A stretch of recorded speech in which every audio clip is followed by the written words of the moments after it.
Now, the World Bank has collaborated with Strengthening Kenya's Innovation Ecosystem Skies, a program that seeks to support innovative youth in the country.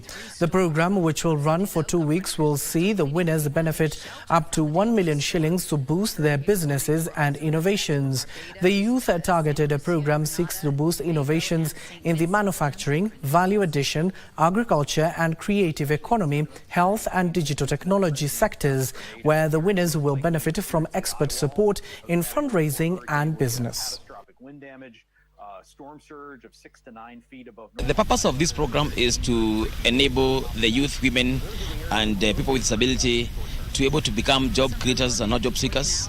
And by so doing, we are going to help them avoid crime, avoid issues of drug abuse, avoid issues of alcohol and other related problems that we are finding in our day-to-day activities. So we encourage people to apply, we encourage SMEs to apply, we encourage people with ideas, with innovations to apply so that we can help them make this country a better place to live and create a vibrant business environment phases. So the first phase, we're going to have 20 early stage businesses, SMEs, and we are going to support them with fundraising opportunities. We're going to offer them technical business support worth around 1 billion shillings per every startup.